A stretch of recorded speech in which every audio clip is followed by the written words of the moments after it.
Hello सक्यो अब मैले जसै भन्नु भएको छ।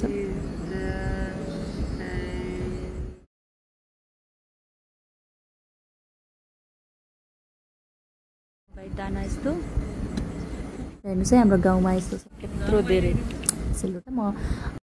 मैले यसलाई मान्ने भनेको परिवारसँग फर्किने अवसर पाउँछ र त्यो समयमा ऊ हेलो गुड मर्निङ। म हिजो साँझ छिट्टै उठ्छु भनेर आज दसैँको दिन थियो छन् होइन, झन्नै ढिला भएछ। हेर्नुहोस् त यहाँ ठ्याक्क 7 बजिसक्यो अनि उठ्न पाएको छैन। यस्तो धेरै यो ल्या त्यो ल्या, हेर्नु त यस्तो हुन्छ क्या घरमा। अब के गर्ने, काम गर्नु परिहाल्यो। आज दसैँको दिन होइन, सबैजना बिजी हुनुहुन्छ, मिठो मिठो खानेकुराहरू पकाउँदै हुनुहुन्छ। मेरो मम्मी कति खुसी हुनुहुन्छ हेर्नुहोस् है।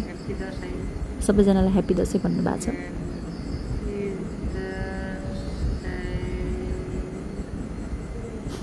र म बाहिर गएँ, मोटी दिदीले पनि यहाँ रोटी बनाउन तयार भइसकेको रहेछ, हाम्रो स्पेसल खाना। र पूजा कोठामा जाँदाखेरि दियो यो बालेर सबै रेडी भइसकेको छ। अब मैले हतारमा आफ्नो लागि पानी बोइल गर्छु। तुलसीको पत्ता हालेर पानी मैले बोइल गर्नको लागि ग्यास चुलामा राखेँ।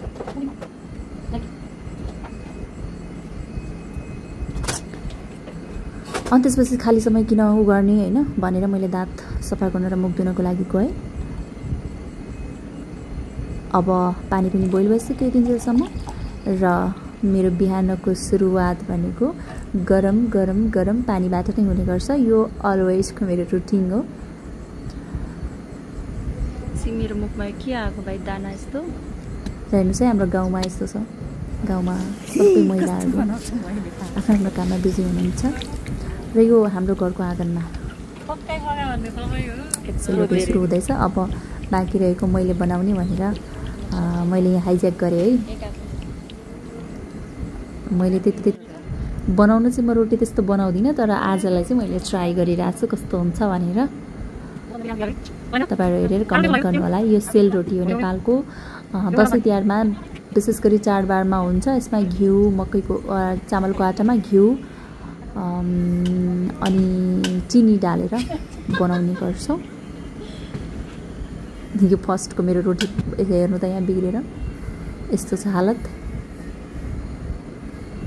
फाइनली बिस्तारै सिक्दैछु र बनाइसकेपछि अब हामीले यो आगो सबै निभाउनु पर्ने हुन्छ। म नुहाइधुवाइ गरेर रेडी पनि भइसकेँ टिका लाउनको लागि।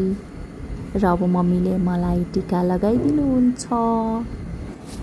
साथीहरू, दसैँको एउटा धार्मिक मान्यता त छ नै आफ्नो ठाउँमा होइन, तर मैले यसलाई मान्ने भनेको कसरी हो त भन्दाखेरि दसैँको समयमा हामी अहिलेको जेनेरेसनहरू भनेको चाहिँ काम भनेर एकदमै भागदौडमा हिँड्ने जेनेरेसन हो होइन।